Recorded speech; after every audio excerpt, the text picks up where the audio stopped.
back to my video. Oke, kali ini kita udah bersama Mbak Cantik. Siapa lagi kalau bukan Mbak Putri. Hai Mbak Putri. Hai. Gimana kabarnya Mbak? Alhamdulillah baik. Oke. Sama apa kabarnya? Alhamdulillah aku baik juga. Oke teman-teman, kali ini kita bakalan bahas tema tentang tutuplah auratmu sebelum auratmu ditutupkan. Selamat menyaksikan. Oke teman-teman, sebelumnya kita mohon maaf dulu kalau kita kesannya kayak menggurui, tapi sebenarnya kita bukan mau menggurui, cuman kita mau sharing-sharing aja nih terkait apa itu aurat dan juga batasan-batasan dari aurat perempuan. Oke, langsung aja. Kali ini aku mau nanya-nanya nih sama Mbak Putri ya, pengalamannya tentang aurat perempuan. Oke Mbak, Mbak Putri, saya mau nanya nih, untuk aurat itu gimana sih Mbak ya? Aurat wanita itu batasannya dari mana saja sih Mbak, kalau boleh tahu? Oke teman-teman, saya akan menjawabnya ya teman-teman.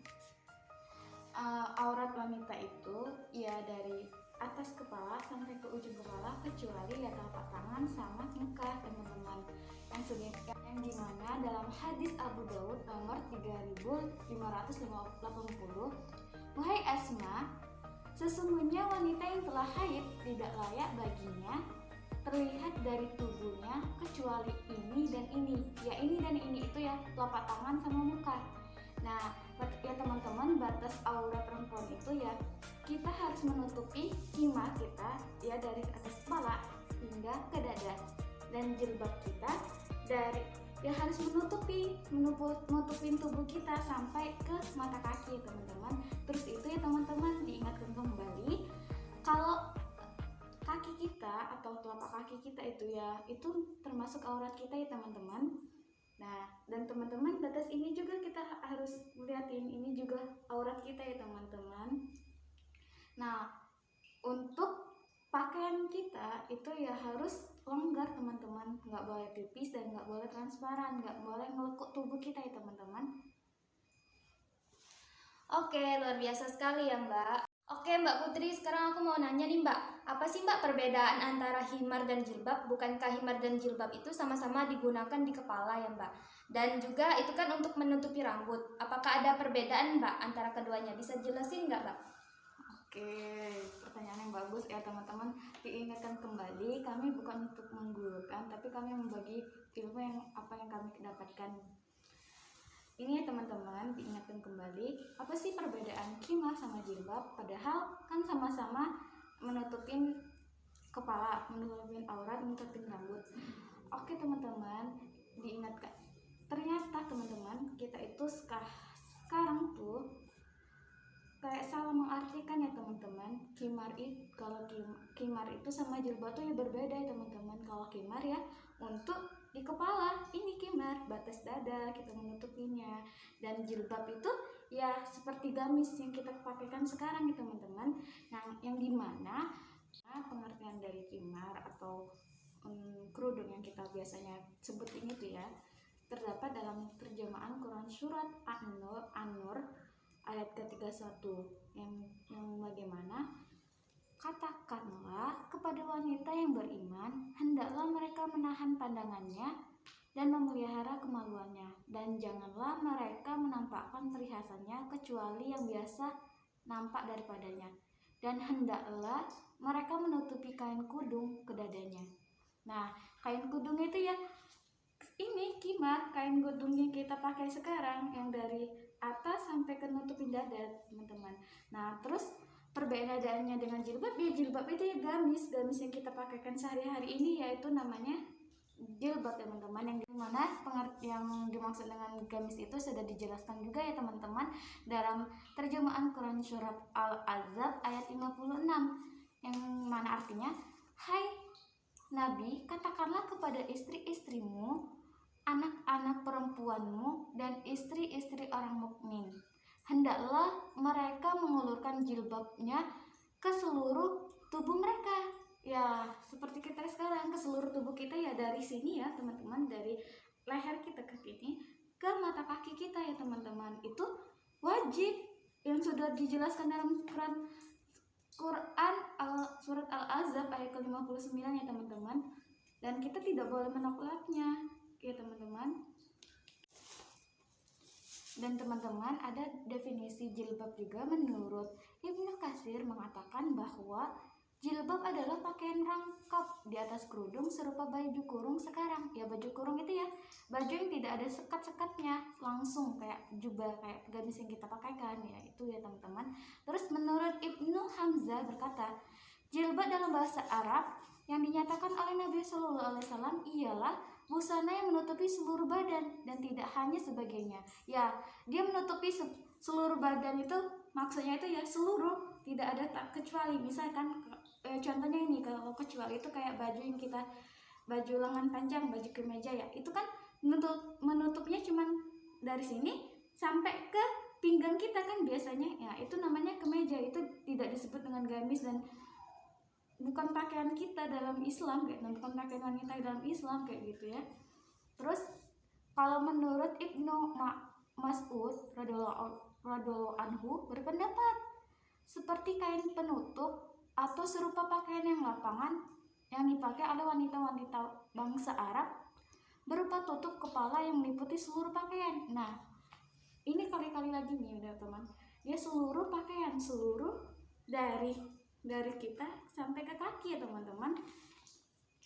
Terus dalam Kamus Bahasa Arab Indonesia yang disusun oleh Al-Munawwir mengartikan jilbab sebagai baju kurun yang panjang sejenis jubah yang biasanya dipakai oleh laki-laki itu kan. Jubah tuh tidak ada sekat, tidak ada potongan. Ya sebaliknya dengan jilbab juga ya teman-teman, kita tidak ada potongan gitu. Ya gitulah tuh, kembali lagi kepada Mbak Salma. Oke, lanjut nih Mbak Putri. Iya. Saya mau nanya nih Mbak, gimana ya kalau misalnya ada perempuan, dia kan pakai jilbab, terus nggak menutupi dada, tapi juga lehernya nggak kelihatan, itu apakah masih termasuk aurat atau gimana Mbak? Bisa dijelasin Mbak? Oke, baiklah, saya akan mencoba menjawab ya teman-teman.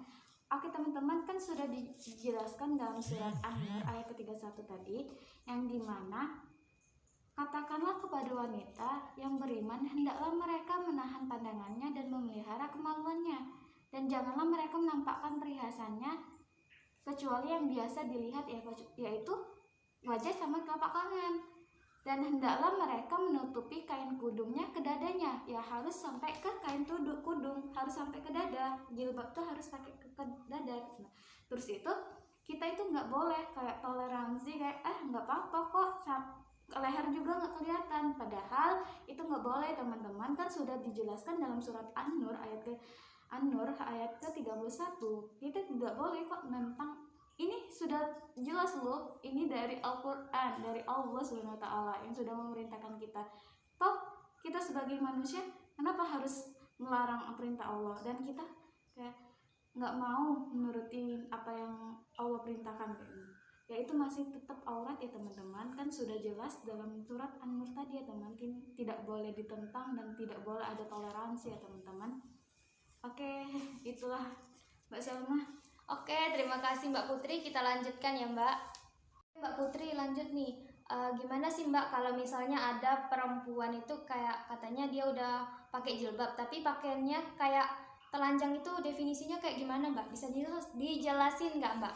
Oke, baiklah, saya coba menjawab ya teman-teman. Oke teman-teman, kok dia muslimah pakai jilbab, tapi kok masih kayak pakaian telanjang gitu. Nah, oke teman-teman, kita tuh definisi telanjang itu kayak pakaian kayak gini ya teman-teman, pakai celana jeans. Pakai celana jeans itu dia pakai kan. Nah, terus itu ya lihat bodinya ya teman-teman, kakinya, kaki sebelah kiri, sebelah kanan. Mohon maaf ya teman-teman, belakangnya, boyoknya kayak itu ya teman-teman. Terus itu dia pakai ini teman-teman, baju mohon maaf ya teman-teman, bajunya baju kaos ya teman-teman, baju kaos.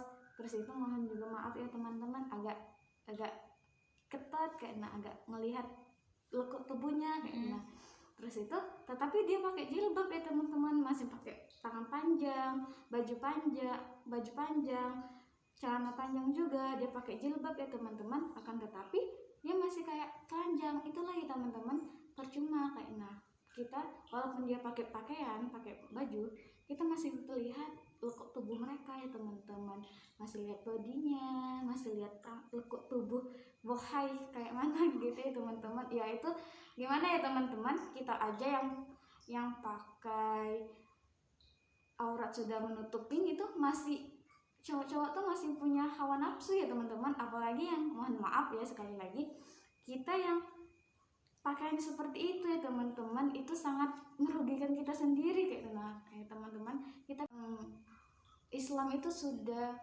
menjaga wanita itu soal Masya Allah luar biasa, kemuliaannya dijaga dengan baik, bagaimana tata cara kita pakai aurat yang benar itu sudah dijaga loh kayak terus kita malah mau nantang kayak mau nantang, aku mau pakai baju gini lah kayak ya itu namanya tren sekarang, ikut-ikutan kayak itu nggak boleh teman-teman.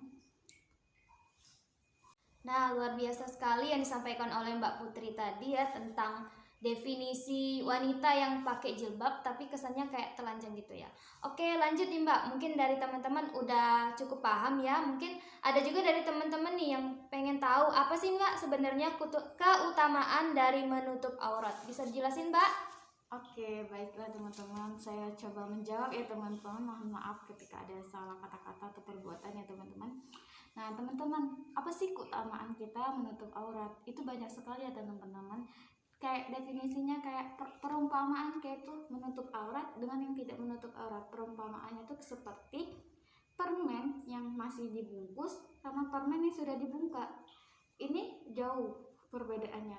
Yang sudah dibungkus ya kelihatan masih rapi teman-teman. Akan tetapi yang sudah terbuka itu dikerumuni oleh semut ya teman-teman. Nah itu kan kayak definisi harga diri ya Mbak. Ya, definisi harga diri kita sekarang kayaknya. Sama kayak kalau kita beli permen yang dibungkus harganya lebih mahal, kalau yang permen yang udah dibuka terus jatuh ke jalan itu beda lagi. Iya, beda, harga dirinya tuh beda kayak teman-teman. Terus kita kan kayak, nah sebagai kita sekarang ya teman-teman, kita yang menutup aurat dengan yang nggak menutup aurat itu jauh-jauh berbeda ya teman-teman. Keutamaan kita menutup aurat ya kita terjaga ya teman-teman, kita terjaga dari laki-laki yang auzubillahi zalik ya teman-teman, yang kayak mana tanda kutip ya teman-teman. Terus itu yang nggak mau ngedekati kita, nggak mau, dia tuh segan ya Allah, segan dengan kita teman-teman ketika kita sudah menutup aurat itu. Tetapi teman-teman jangan, nggak salah juga ya teman-teman, kita sudah menutup aurat, kita sudah menutup dengan rapi, akan tetapi ada juga sih laki-laki yang kayak kita jalan kayak nggak di perumpamaan ini, nggak ini ya, ini kita jalan ya masih ada sih yang mbak suka usil gitu ya Mbak ya, kayak usil kayak itu. Bagaimana yang nggak menutup aurat itu kan, yang nggak mau menutup auratnya ya pasti digodanya ya luar biasa pasti ya teman-teman. Nah teman-teman, ini sudah terdapat dalam surat Al-Ahzab ayat ke-59 yang dimana aman dari gangguan, yang dimana yang demikian itu supaya mereka lebih mudah untuk dikenal, karena itu mereka tidak diganggu dan Allah adalah Maha Pengampun lagi Maha Penyayang. Nah, yang sudah dijelaskan tadi kan, kalau kita itu biar nggak diganggu laki-laki lain, laki-laki yang tanda kutip ya teman-teman. Ya, kalau menutup aurat itu nggak rugi kok teman-teman. Kita mendapatkan pahala, kita juga mendapatkan ketaatan. Karena kita harus sabar ya Allah, sabar kali ini. Oke, luar biasa sekali ya penjelasan dari Mbak Putri. Oke Mbak, lanjut nih mungkin. Oke teman-teman, tambahan lagi ya teman-teman, ada terjemahan Quran surat An-Nur ayat ke-26 yang dimana wanita-wanita yang keji adalah untuk laki-laki yang keji, dan laki-laki yang keji untuk wanita yang keji, dan sebaliknya wanita-wanita yang baik untuk laki-laki yang baik, dan laki-laki yang baik ya untuk wanita-wanita yang lain baik. Ya kita kayak gini ya teman-teman, kita ingin memiliki pasangan yang baik, ya kita harus memperbaiki diri juga ya teman-teman. Nggak ada yang kayak aku nggak mau memperbaiki diri tapi nyatanya dia mau ingin memiliki pasangan yang terbaik tapi mereka nggak mau memperbaiki diri. Itu nggak boleh teman-teman. Ya teman-teman, ada hadis riwayat Muslim nomor 2128 yang menyatakan ada dua golongan dari penduduk neraka yang pernah aku lihat, yaitu suatu kaum yang memiliki cambuk seperti ekor sapi untuk memukul manusia, dan para wanita yang berpakaian tapi telanjang berlenggak lenggok. Kepala mereka seperti punuk unta yang miring. Wanita seperti itu tidak akan masuk surga dan tidak akan mencium baunya, walaupun baunya tercium selama perjalanan sekian dan sekian. Nah, yang artinya ya teman-teman, dalam hadis ini yang telah saya jelaskan tadi, ini kita itu nggak boleh berpakaian tapi telanjang ya teman-teman. Sudah dijelaskan kalau kita berpakaian seperti telanjang, kita tidak akan masuk surga dan tidak akan mencium baunya surga. Ya Allah, jangan sampai ya teman-teman kita seperti itu. Ayolah kita berlomba-lomba dalam kebaikan, ayo kita hijrah, ayo kita memperbaiki diri.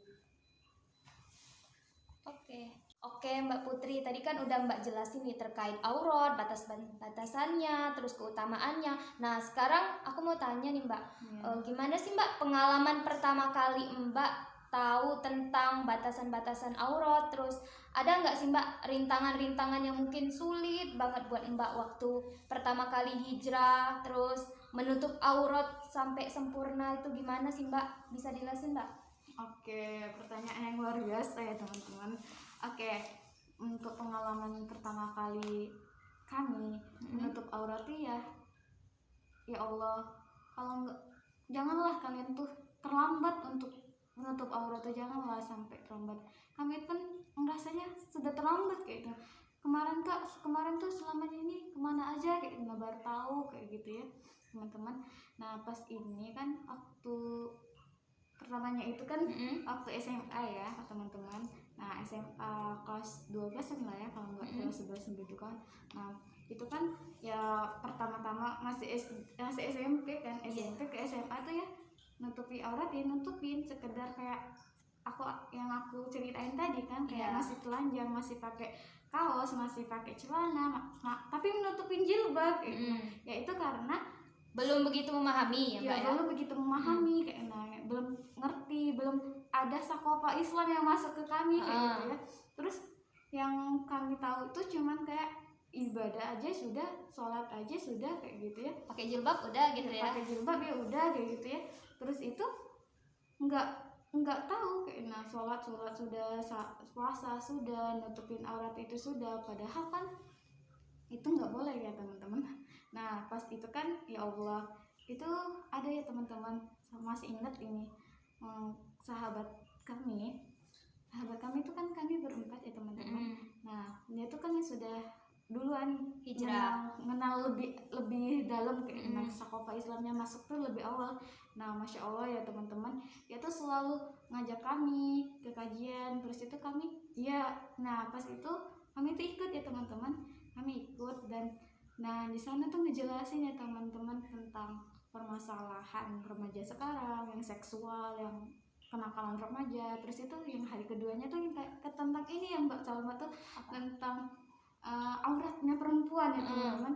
Nah auratnya perempuan tuh pas pertama ngaji, pas pertama ikut sana tuh ya teman-teman, kami tuh nggak punya, gamis tuh nggak pernah, satu pun nggak punya ya.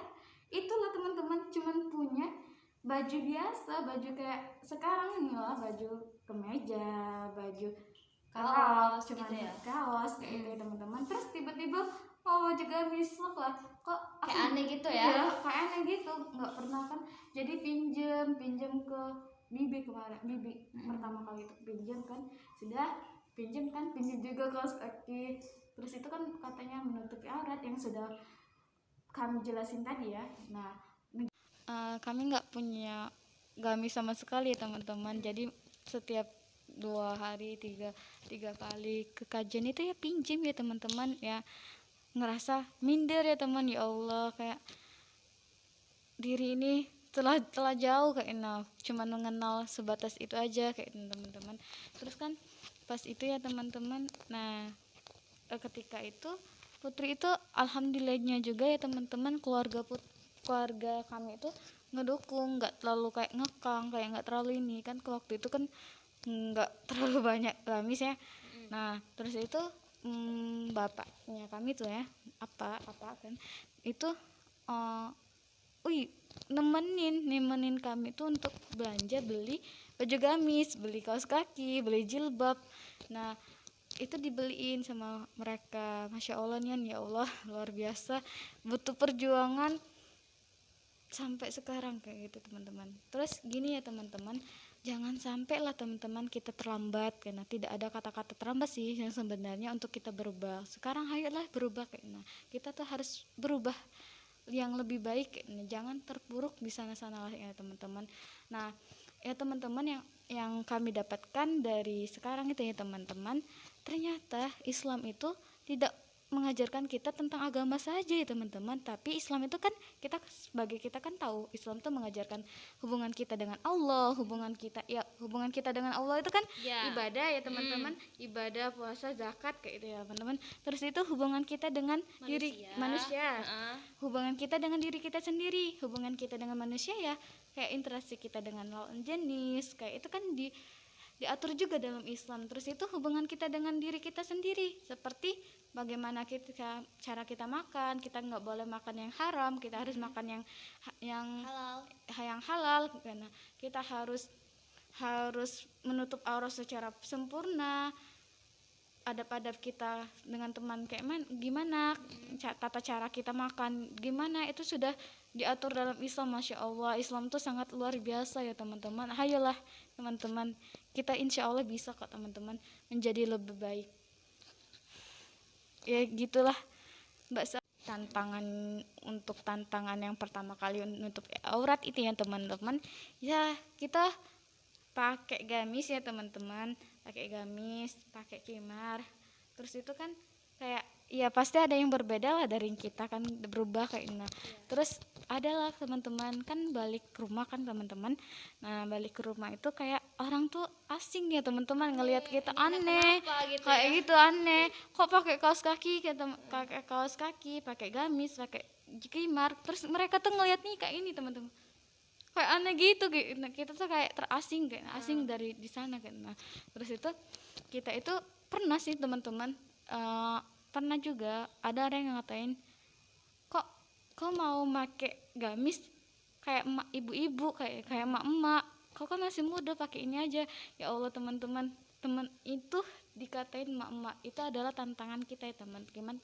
Walaupun ada percobaan yang ngomongin kita, yang ngomongin apa-apa, ya kita harus tetap kuat. Kita harus ingat prinsip kita tuh nggak perlu penilaian dari orang lain. Kita tuh ya harus penilaian dari Allah Subhanahu wa taala, keridhaan Allah Subhanahu wa taala. Kita menutupi aurat ya untuk diri kita sendiri dan untuk lebih taat karena ya, itulah teman-teman.